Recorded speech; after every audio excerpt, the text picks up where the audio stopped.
Hello, YouTube. It is Sir Stygian, and today I have 10 true missing 411 cases just for you. These are ones that I thought were personally the most interesting.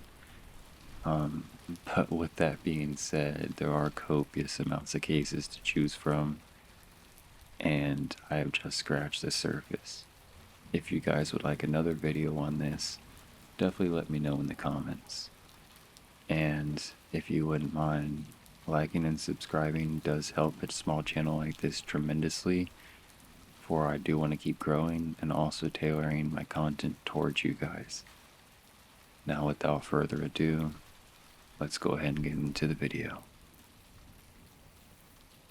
Story 1 is of Tommy Jenkins. He disappeared on May 4th, 1950 in Fort Lewis, Washington. Fort Lewis, just a couple of miles southwest of Tacoma, spans over 33,000 acres of rugged terrain used primarily for military training. Back in 1950, it housed around 6,000 soldiers, and much of the land, especially near American Lake, was wild and undeveloped. It was in this environment that a strange and unsettling incident took place. Tommy Jenkins, a toddler reported to be either 2 or 3 years old, sources do differ, lived on the base with his parents in non-commissioned officer housing, roughly 15,000 feet from the lake's edge. Around noon, May 4th, Tommy was outside playing with a neighbor's Irish setter named Lassie. At some point, both the child and the dog disappeared. A soldier would later claim that he saw the boy and the dog near a gravel pit not far from the family's quarters, though this was never verified. When Tommy didn't return home for lunch, his family alerted authorities, and an urgent search began. The base commander quickly mobilized every available resource. Thousands of soldiers and volunteers began sweeping the area, especially near the gravel quarry and the shoreline near American Lake. Helicopters and planes were sent into the air. Bloodhounds were brought in to pick up Tommy's scent. Despite this overwhelming response, no sign of the boy or the dog could be found. Then something strange happened. On the third day of the search, in a section of terrain that had already been combed repeatedly, searchers heard sounds coming from near the beach. They pushed through dense underbrush and were shocked to find Tommy and Lassie playing together at the water's edge. He was alive, unharmed, and appeared surprisingly healthy. An article published on May 8, 1950 by the Saskatoon Star Phoenix quoted Major Artie Heap, Fort Lewis Provost Marshal, as saying that the boy had likely been kidnapped and returned to the spot where he was first taken. During Tommy's disappearance, nighttime temperatures dropped into the low 40s, and there was intermittent rainfall. Despite this, both Tommy and the dog were completely drunk. When his father, Sergeant William Jenkins, tried to ask him what happened, Tommy's answers were vague. He mentioned sleeping in places where there were no houses, and even claimed to have fallen into a creek with the dog, yet neither showed signs of being wet or chilled. Military officials openly expressed doubt that the child had been in the area that time he was missing. His condition was far too good for someone who had supposedly spent 2 nights outdoors in the cold and rain. In an article from the Independent Record on May 6, 1950, reporters questioned Tommy's mother about how her son could be found in such unusually good shape. Her reply, while confused, "I can't understand it. I can't understand it."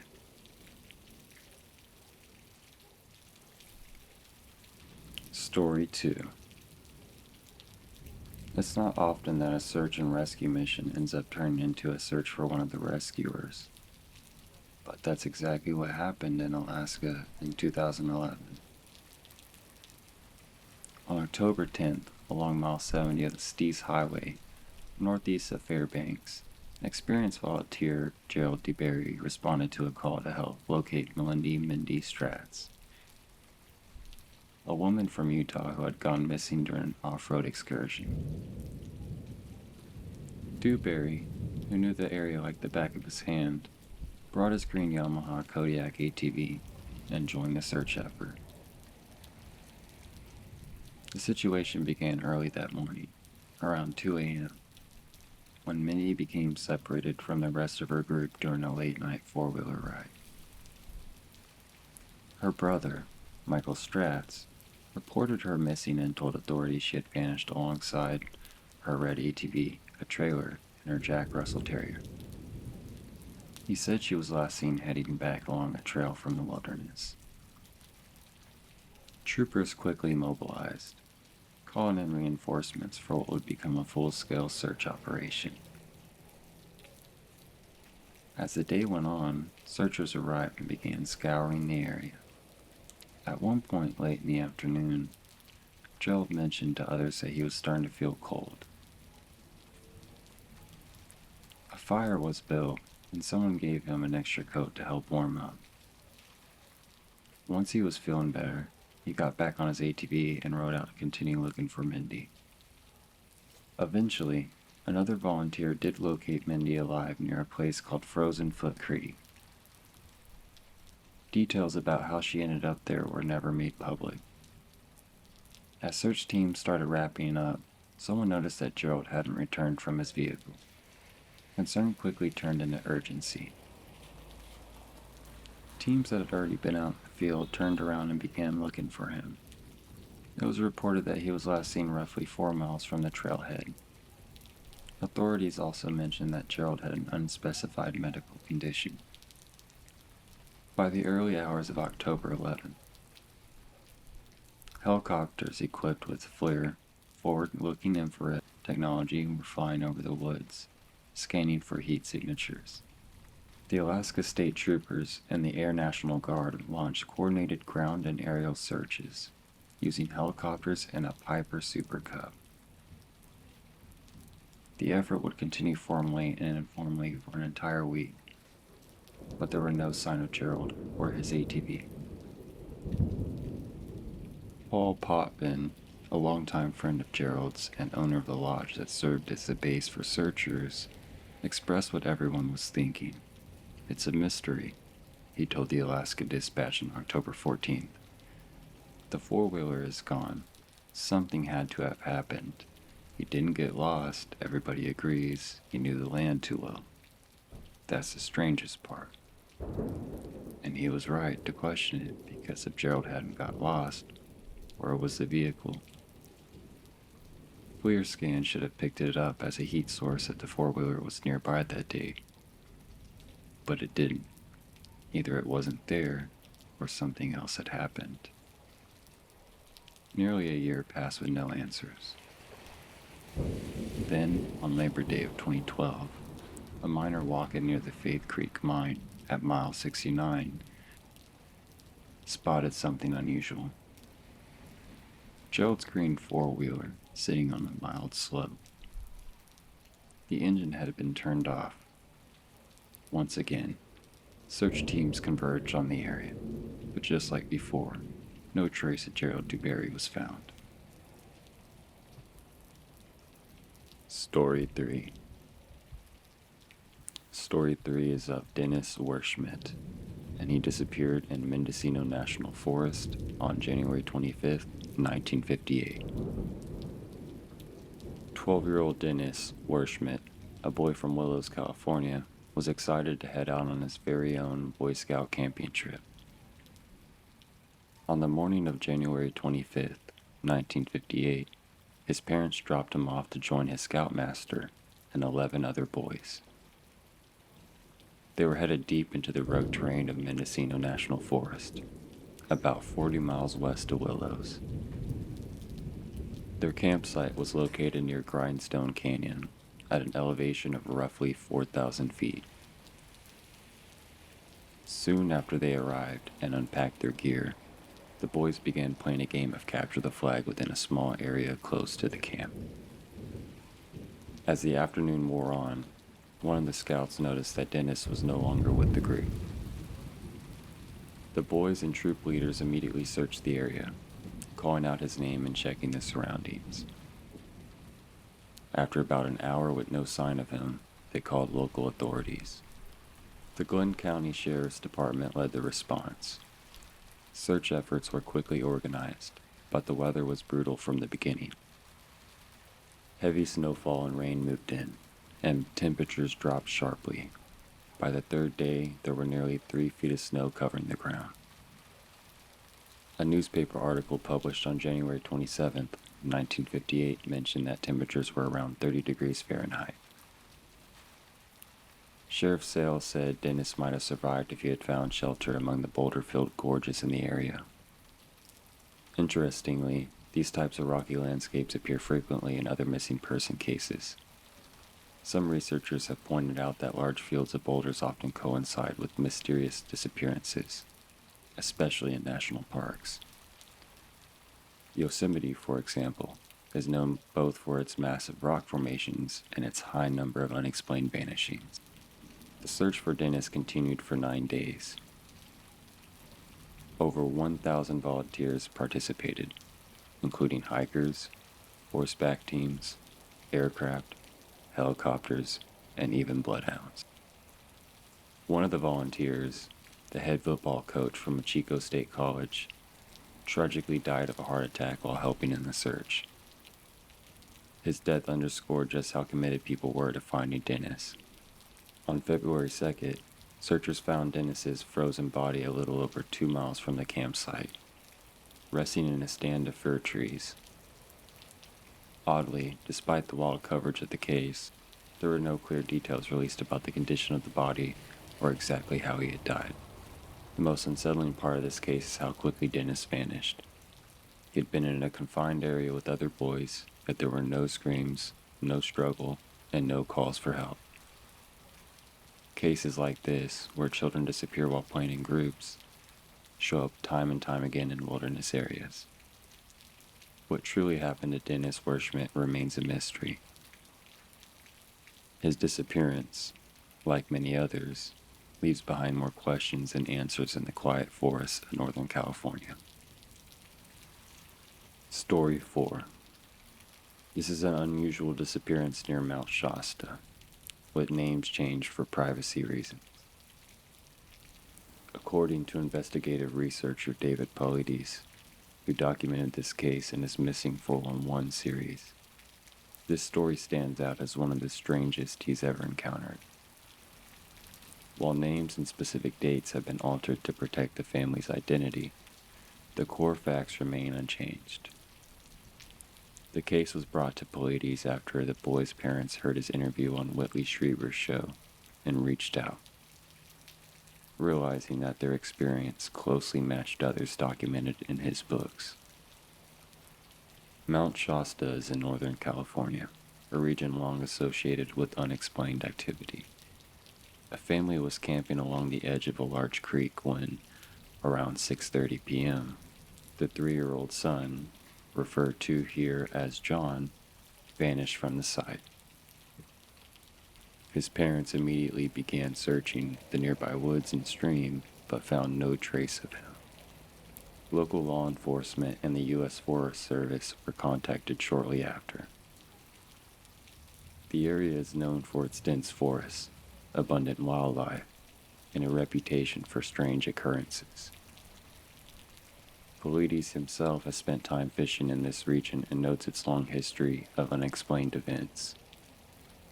Search and rescue teams arrived quickly, and efforts to locate John were intense and immediate. Roughly 5 hours into the search, John was found lying in a thicket just off of one of the main trails, a path that had already been traveled by searchers multiple times. He appeared unharmed and was reunited with his parents around 11:30 that night. While the recovery seemed like a best-case outcome, it was what came after that turned the case from mysterious to truly bizarre. According to the family, John initially said little about what happened. But once he was home and saw his grandmother, everything changed.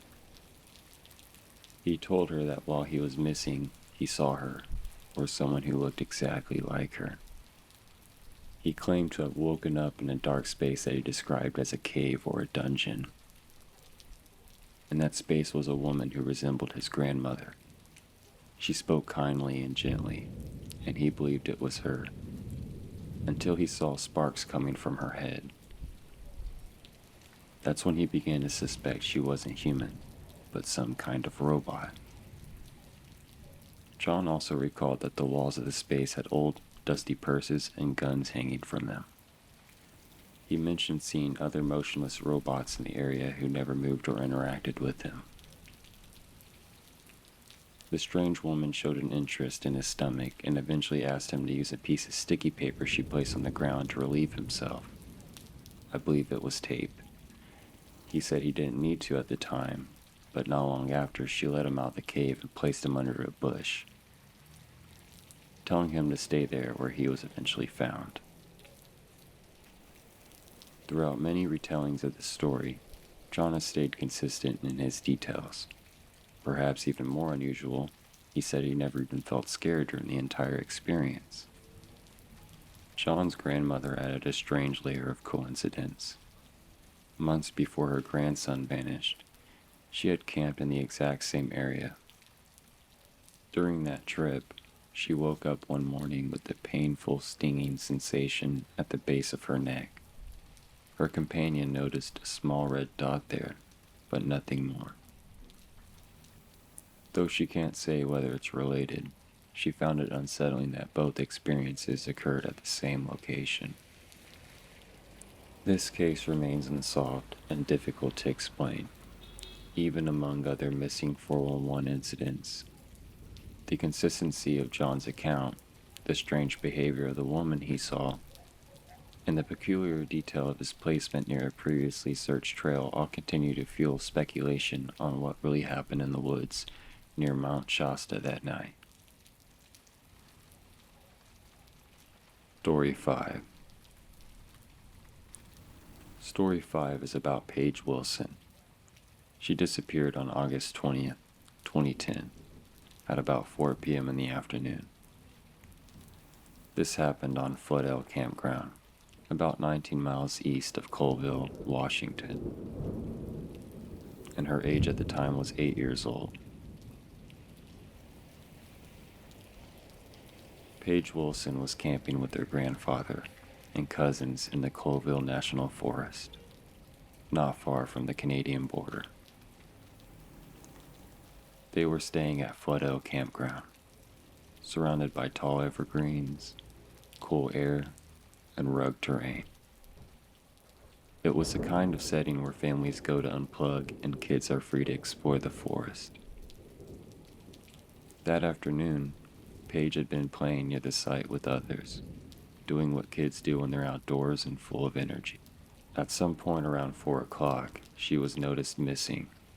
No one heard a scream, no one saw her wander off. She was simply gone. After a brief search turned up nothing, the family contacted forest personnel. From there, the situation quickly escalated. The Fairchild Air Force Base sent aerial support, Spokane County sent ground teams, and additional help came from neighboring counties. Bloodhounds were brought in from multiple agencies. None of the dogs were able to pick up a scent, not from the campsite, not on any trails, not even from her belongings. On Sunday morning, just after 8, Paige was found. She was walking along a gravel road about 4 miles from where she had vanished. Her arms were covered in scratches and bruises, but she was alive and in relatively good shape. She had been alone in the woods for nearly 40 hours, with nighttime temperatures dipping close to freezing. In an interview aired on September 12th by KXLY, Paige was asked what happened, and her answer was very simple. I wasn't sure what happened. I looked around and I was alone and lost. A few days earlier, On August 24th, KTVB spoke with her parents, who said she hadn't talked much about her experience at all. The area around Colville has seen its share of strange cases over the years. Several are documented in earlier regional investigations. What Paige said, or didn't say, falls in line with the pattern that's been observed before. Children vanish without a clear cause, and when they're found, they often describe a moment of confusion. One second they're with their group, and the next they're gone, disoriented, somewhere else entirely. Even when they make it back, their memories are fragmented, their answers vague. Paige's experience adds to that growing collection of odd disappearances that seem to defy simple explanations. Story 6. Bobby Brown. He disappeared on June 27, 1948, around noon in Graham, Texas. His age at the time was 2 years old. Bobby Brown, sometimes called Robbie, was the youngest of 8 children in the Brown family. They lived on a rural farm near the small city of Graham, Texas, about 30 miles west of Dallas. The area was dotted with creeks, small rivers, and ponds, and it sat between Lake Edelman and Possum Kingdom Lake. Ranches and farmland surrounded the family's home, typical of the region. On June 27th, around noon, Bobby had been playing outside the family's residence when his mother lost sight of him. The Browns quickly began searching the house, the yard, the surrounding farmland, and nearby buildings. When they couldn't find him or the family's small dog, Shorty, who had also gone missing, they contacted local law enforcement. Sheriff Burt Bunnell took charge of the situation, organizing search teams made up of area farmers and ranchers. The effort continued late into the night, but neither Bobby nor Shorty could be found. The next day, June 28th, 6 civilian pilots from nearby cities joined the search. One of them, Ralph Ellis from Olney, was flying about 8 miles away from the Brown farm when he spotted something on the ground. A small child standing alone, looking up at his aircraft. He notified search crews on the ground, who responded to the location and recovered Bobby exactly 24 hours after he had vanished. A report published in the Galveston Daily News described Bobby's condition at the time of discovery. He was not crying, but he was scratched and had lost his pants. All he was wearing was a t-shirt. He appeared dazed, and briar thorns had to be removed from both his arms and legs. That same report noted that when Bobby was reunited with his mother, he didn't recognize her. His parents immediately took him to the hospital in Olney, where doctors confirmed that despite the scratches, Bobby was physically fine. Multiple reports from the search teams mentioned that 12 rattlesnakes had been killed during the search. Many expressed surprise that Bobby had not been bitten, given the terrain and the number of snakes encountered. According to a spokesman review article published on June 28th, Bobby had traveled approximately 8 miles from the point where he had last seen. According to a spokesman review article published on June 28th, Bobby had traveled approximately 8 miles from the point where he was last seen. He was standing upright and watching the plane circling overhead when he was located. The distance Bobby covered is unusual for a child of his age. Search and rescue standards do not typically account for a 2-year-old moving that far on foot. The thorns and scratches showed he had passed through thick underbrush, yet his behavior when found, dazed, silent, unresponsive, and unrecognizing of his mother, left those involved in the search with questions. In similar cases, this kind of behavior has been observed before.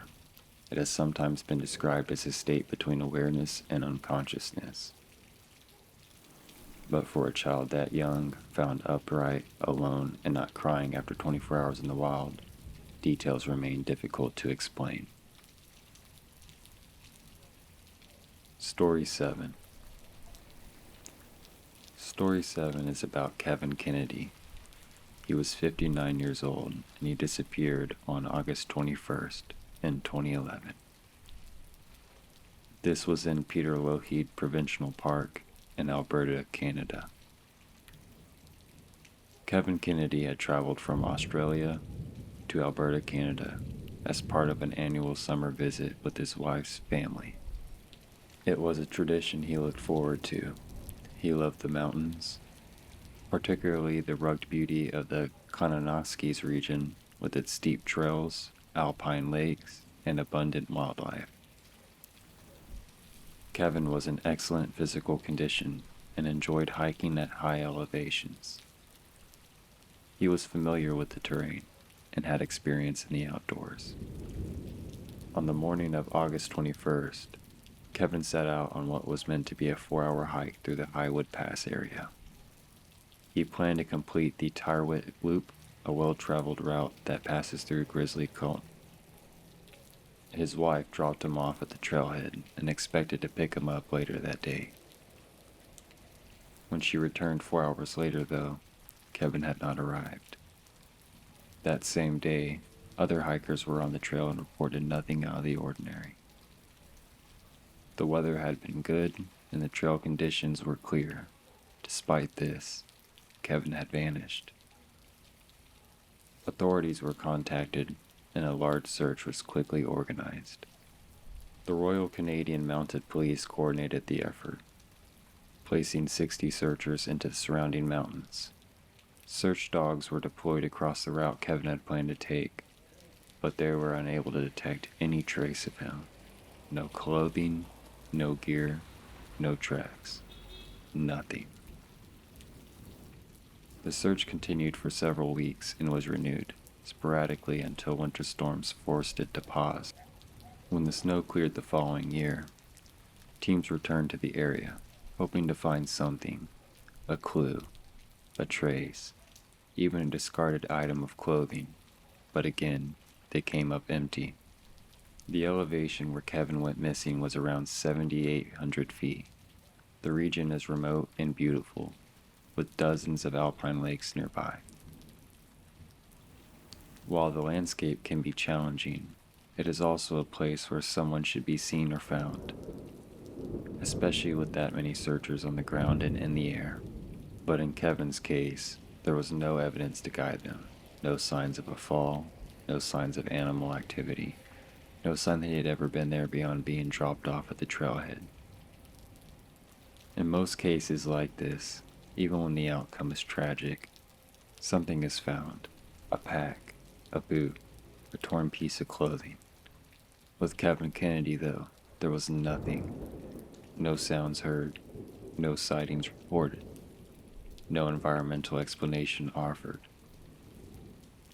It was as if he stepped off the path and simply disappeared into the mountains, never to be found again. Story 8. Story 8 is about Maurice Doc Dometz. He disappeared in Colorado in 1981. On April 29, 1981, 84-year-old Maurice Doc Dometz, a retired theology professor, disappeared under mysterious circumstances near Topaz Point in Pike National Forest, Colorado. Suffering from severe arthritis, he was unable to walk unassisted and was placed at a rock hounding site by his friend, David McSherry.